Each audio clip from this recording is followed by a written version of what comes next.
So last week, we told you that there are a lot of Canadians in Puerto Vallarta, but there are particularly a lot of Saskatchewan Roughrider fans.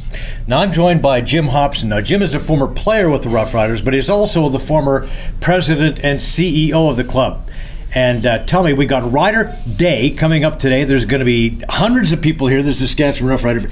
Tell me about the phenomenon of Rider Day, Jim. Well, it even caught me by surprise when I first found out about it, but apparently it's been going on for about 15 years, maybe a little longer.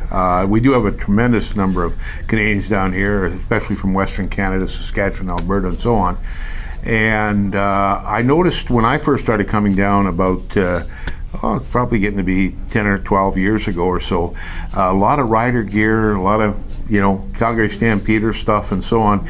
And apparently the rider fans started getting together one day a year, and it started pretty small, small group meeting at a bar and wearing their rider gear and telling a few stories and putting up rider flag and stuff like that. And it just started to grow. My wife retired in 2010, and she started to go to these parties with her friends and would tell me about them.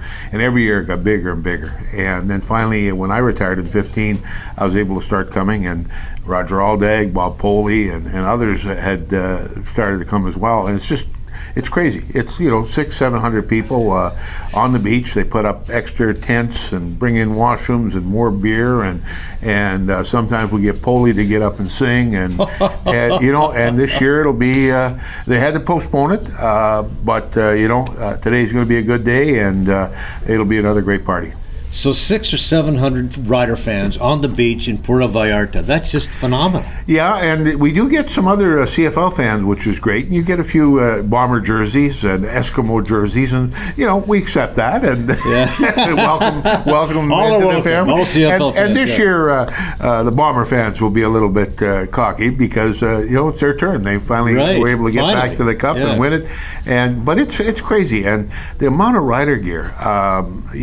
Last week I spent a few days with some folks from Saskatchewan Rider Nation Vacation that Vision Travel put on, and every day they had a new rider outfit, rider bikinis, rider t-shirts, rider swimming trunks, and just it's crazy, but they love their riders, and it's part of what makes the riders unique, I think, in Canadian football. Now, I know you're no longer president of the club, but you're still involved with the club from this standpoint. And, of course, it was a big year for you. You just were inducted into the Canadian Football Hall of Fame this summer. Congratulations. Thank you very much. Yeah, so tell us about your experience as a rider, lifetime as a rider, really. Well, growing up, I never had any belief that I was one day going to play with the Riders. I started late in football. I was in grade 10, and I started to play at Tom Collegiate. Went on to play with the Rams and under Gord Curry, and Gord encouraged me to become an educator and also encouraged me to pursue football. And lo and behold, I went out in '73 with the Riders, made the team, junior protected list to start with, and then on the roster for a few games. And in '74, I became a starter at left guard. I went up with my buddy Steve Mazurek, who was just down here a couple weeks ago, and we played together in the Rams, the Riders. We worked together. But it literally changed my life, playing football. Even if I had never played with the Riders, it just, gave me so much to build on in terms of confidence and discipline and teamwork and all that kind of thing. I just always thought that was going to be the highlight of my football life. But lo and behold, I retire as a director of education in '04. '05, I'm appointed first ever president and CEO of the Riders, and had 10 wonderful years in which we went to the Grey Cup 4 times and won it twice.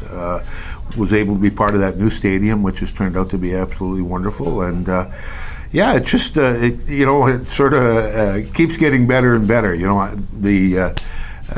The honor of going into the Canadian Football Hall of Fame, that's not something you expect.